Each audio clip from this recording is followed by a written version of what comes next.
Hi friend. आज हम एक नया टॉपिक लेके आए हैं जावा में, जावा वर्चुअल मशीन। तो बहुत ही इम्पोर्टेंट लेक्चर होने वाला है और बहुत कुछ इम्पोर्टेंट लेक्चर मैं प्रेजेंट करने वाला हूँ। तो आप लोगों को बहुत कुछ सीखने को मिलेगा, बहुत कुछ लर्न करने को मिलेगा। तो वीडियो को बिना स्किप किए आप लोग देखिएगा, तभी आप मेरे जावा के लेक्चर को सीख पाएंगे और आगे बढ़ पाएंगे। तो आप एक्चुअल में सीखना चाहते हैं तो वीडियो को बिना स्किप किए हुए मेरे जावा के लेक्चर को देखिएगा और आगे ग्रो कीजिएगा। चलिए चलते टॉपिक की ओर। तो हमारा टॉपिक यहाँ पे जैसे कि आपको सिस्टम में दिख रहा है, फर्स्ट स्लाइड में दिख रहा है आपको जावा वर्चुअल मशीन। तो इसकी मैं डेफिनेशन एक्सप्लेन करने वाला हूँ। तो चलिए चलते हैं डेफिनेशन की तरफ। तो इसमें जावा वर्चुअल मशीन जो हमारा टॉपिक है, इसकी डेफिनेशन कुछ इस तरह दी हुई है। The Java virtual machine JVM is the head of and soul of Java platform. मतलब ये बोल रहा है जावा वर्चुअल मशीन JVM जो है दिल और सोल का बना हुआ जावा प्लेटफॉर्म है। मतलब हेड एंड सोल है ना, Java virtual machine head and soul का बना हुआ जावा प्लेटफॉर्म है। देन इसका बोल रहा है it is the component and technology responsible for its hardware and operating system independence. मतलब ये बोल रहा है इट इज़ द कंपोनेंट, मतलब यह जो कंपोनेंट है एंड और टेक्नोलॉजी रिस्पॉन्सिबल, मतलब इसकी जो टेक्निक है, रिस्पॉन्सिबल जिम्मेदार है फॉर इट्स हार्डवेयर, हार्डवेयर के लिए एंड ऑपरेटिंग सिस्टम के लिए इंडिपेंडेंस है। ठीक है। देन इसके बाद बोल रहे हैं the small size of compiled code. मतलब स्मॉल साइज मतलब इसके छोटे साइज को जब हम कंपाइल करेंगे, इस कोड का जो छोटा साइज है इसको हम कंपाइल करेंगे एंड प्रोटेक्ट कोड प्रोग्राम। और ये क्या करेगा, प्रोग्राम के कोड जो होंगे इसको प्रोटेक्ट करेगा, सुरक्षा प्रदान करेगा। देन इसका बोल रहा है this is the abstract computing machine. मतलब यह एक एब्स्ट्रैक्ट कंप्यूटिंग मशीन है। देन इसके बाद बोल रहा है this is the instruction set in memory run time. मतलब यह इंस्ट्रक्शन है, इंस्ट्रक्शन का सेट है मेमोरी के रन टाइम पे। मतलब इंस्ट्रक्शन का सेट इन मेमोरी, मेमोरी में इंस्ट्रक्शन का सेट है, जो भी हम कमांड देते हैं, जो भी हम इंस्ट्रक्शन देते हैं वह मेमोरी का सेट है रन टाइम में। ठीक है, रन करते समय यह instruction set of memory of command. ठीक है। Then program must be run JVM in binary format. मतलब प्रोग्राम जो है मस्ट भी बहुत जरूरी है और होता है जरूरी, यह रन होता है JVM के बाइनरी फॉर्मेट में। बिना JVM के बाइनरी फॉर्मेट में रन नहीं होगा हमारा जावा का प्रोग्राम। तो JVM का प्रोग्राम जो रन होगा हमारा किस में रन होगा, बाइनरी फॉर्मेट में रन होगा JVM का जावा का program. Then which where class file, मतलब जहाँ पर भी और कहाँ पे हमारी क्लास फाइल है, every class file is different. मतलब यह बोल रहा है सभी क्लास फाइल डिफरेंट होती है। यहाँ पे जो बोल रहा है विच वेयर क्लास फाइल, मतलब जहाँ पर भी हमारी क्लास फाइल बनी हुई है, रखी हुई है, तो JVM जो है उसको बाइनरी फॉर्मेट में रन करेगा और एग्जीक्यूट करेगा जहाँ पर भी हमारी बाइनरी फाइल रखी हुई है। यहाँ पे बोल रहा है ना विच वेयर क्लास फाइल, मतलब the program must be run in binary format which where class file. मतलब प्रोग्राम जो रन होगा हमारा बाइनरी फॉर्मेट में होगा, कहाँ पे होगा, जहाँ पे हमारी क्लास फाइल रखी हुई है। देन इसके बाद ये बोल रहा है every class file is different. मतलब सभी प्रकार की क्लास फाइल डिफरेंट होती है, अलग अलग होती है ना, एक समान क्लास फाइल नहीं होती है। सबके क्लास फाइल नाम अलग होगा, उसके पाथ अलग होंगे, वो कहाँ पे सेव हुआ है वो अलग होगा, और उसके कोडिंग अलग होंगे, सारी चीज़ अलग अलग होती है। तो JVM उसको सर्च करता है, जब आप उसको क्लास फाइल का नाम देते हो, सर्च करने के बाद उसको कंपाइल करेगा, देन चेक करेगा उसके एरर होगा तो हम एरर सॉल्व करेंगे, और उसके बाद हम सॉल्व करने के बाद फिर से कंपाइल करेंगे। जब हमारा बिल्कुल ही एरर फिनिश हो जाएगा तो हम उसको रन करेंगे, देन JVM हमें उसको एग्जीक्यूशन देगा और हमें हमारा आउटपुट देगा, रिजल्ट देगा। तो इसके बाद सेकंड यहाँ पे स्लाइड में आएंगे हम। यहाँ पे बोल रहा है execute program dot class file handle, मतलब जो प्रोग्राम एग्जीक्यूट होगा वह डॉट क्लास फाइल उसको हैंडल करता है बाय JVM रन टाइम में।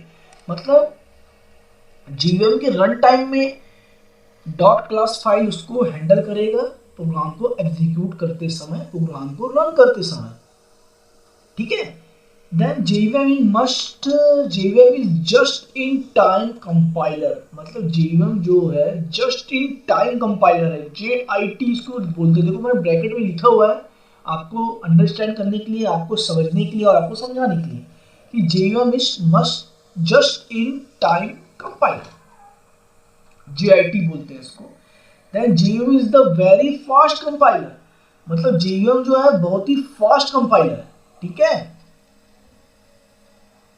बहुत ही फास्ट काम करता है। आप उसको कोडिंग प्रोग्राम लिखोगे तो इसको आप कंपाइल कराओगे, कंपाइल करने के बाद बहुत ही जल्दी कंपाइल करेगा, आपको एरर शो कर देगा और आपके एरर को दूर करने में, आपको एरर को सॉल्व करने में आपकी हेल्प भी करेगा, आपको सारे इंस्ट्रक्शन देगा कि आपको कैसे एरर को सॉल्व करना है, क्या क्या एरर आए हैं, क्या प्रोग्राम में मिस्टेक हुआ है।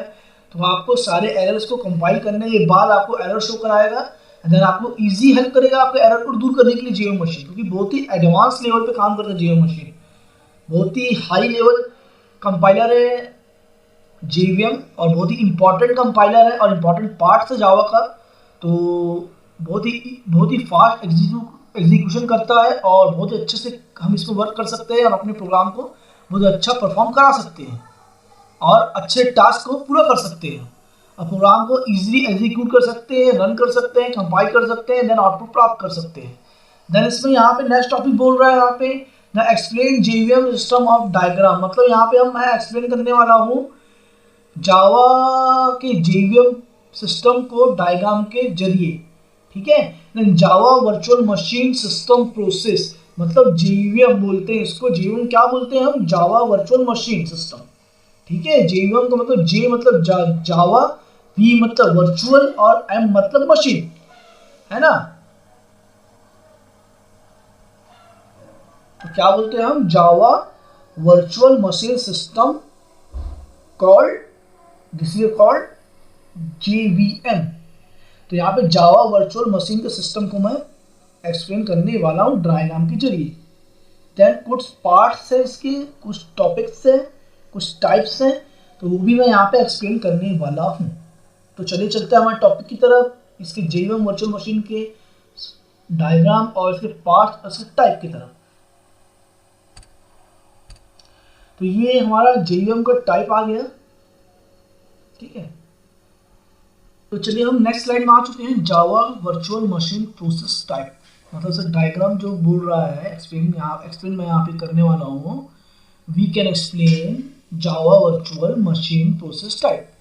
तो इसमें देखिए यहाँ पे इसके टाइप्स क्या क्या दिए हुए हैं। JVM के अंदर यहाँ पे यूजर प्रोग्राम दिया हुआ है, देन इसके बाद क्या दिया हुआ है, कंपाइलर इंटरप्रेटर, देन इसके बाद सेकंड क्या दिया, यूजर प्रोग्राम जावा API इसके अंदर दिया हुआ है, then Java virtual machine, then operating system, actual machine, byte code execution, memory management not use. मतलब ये बोल रहा है यहाँ पे जो Java virtual machine process type है वह बोल रहा है JVM जो है यूजर प्रोग्राम, मतलब JVM के अंदर क्या आ रहा है, यूजर प्रोग्राम आ रहा है। देन यूजर प्रोग्राम के अंदर क्या आ रहा है, कंपाइलर इंटरप्रेटर, मतलब JVM के अंदर दो पॉइंट डिस्प्ले हो रहा है, यूजर प्रोग्राम और कंपाइलर इंटरप्रेटर। तो इसके बाद क्या आ रहा है, यूजर प्रोग्राम के अंदर क्या आ रहा है, जावा API,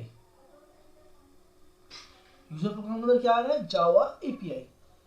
मतलब यहाँ पे देखिए एक बार एक्सप्लेन कर रहा हूँ मैं, यहाँ पे JVM के अंदर जो है दो टाइप आ रहे हैं, यूजर प्रोग्राम के अंदर यहाँ पे compiler interpreter, then user program के अंदर फिर एक और पॉइंट आ रहा है जावा API, then Java virtual machine, then next point operating system, then next point actual machine, then next point bytecode execution, then memory management not use. ठीक है, memory management not use मतलब इतने टाइप को define किया गया है यहाँ पे जावा वर्चुअल मशीन प्रोसेस टाइप के अंदर। तो एक बार और एक्सप्लेन कर दे रहा हूँ मैं, जेवीएम के अंदर क्या क्या आ रहा है, यूजर प्रोग्राम आ रहा है, यूजर प्रोग्राम और compiler interpreter. Then user program के अंदर क्या आ रहा है, Java API, then Java virtual machine, then operating system, then actual machine, then byte code execution, memory management not use. मतलब इतने टाइप्स को, इतने पार्ट्स को जेवीएम अपने अंदर रखता है और इतने पार्ट्स को शो करता है और सारे फंक्शन को डिस्प्ले करता है। मतलब ये पार्ट्स हैं जेवीएम के, जिससे जेवीएम हमारे प्रोग्राम को कंपाइल करता है, एनालिसिस करता है, रन करता है और एग्जीक्यूट करता है और हमें आउटपुट देता है। तो बहुत ही हाई लेवल लैंग्वेज है जेवीएम। तो आई होप आप लोग को जेवीएम के बारे में समझ आया होगा कि मैंने आपको जेवीएम के सारे टॉपिक एक्सप्लेन किए हैं, सारी डेफिनेशन एक्सप्लेन करी है और इसके एक्सप्लेन ही नहीं बल्कि इसको डायग्राम के थ्रू ही मैंने एक्सप्लेन किया। तो आप लोग वीडियो को बिना स्किप किए मेरे लेक्चर को देखिए अगर एक्चुअल में आप सीखना चाहते हैं और आगे बढ़ना चाहते हैं। अगर जावा आप लोग एक्चुअल में सीखना है तो आपको पूरा लेक्चर में देखना पड़ेगा और सीखना पड़ेगा। इसके बाद हम और भी कोडिंग वगैरह आने वाले हैं, सारे जावा के टॉपिक्स तो थ्योरी आई होप। इसके बाद next lecture command line argument लेके आने वाला जो हमारा लास्ट थ्योरी होगा। तो आप लोग सारी थ्योरी को पढ़िए, रीड करिए और समझिए थ्योरी जो जावा की क्या एक्सप्लेनेशन है, तो तभी आप कोडिंग कर पाएंगे, सीख पाएंगे। तो बिना मेरे लेक्चर को स्किप किए हुए आप पूरा लेक्चर देखिए और जो ना समझ में वो कमेंट कर सकते हैं आप लोग, तो मैं आप लोगों को एक्सप्लेन कर दूंगा। तो आई होप आप लोगों को लेक्चर पसंद आया होगा। तो अगर लेक्चर पसंद आया तो वीडियो को लाइक कीजिए, सब्सक्राइब कीजिए एंड शेयर कीजिए। Thanks for watching. मिलते हैं नेक्स्ट लेक्चर में।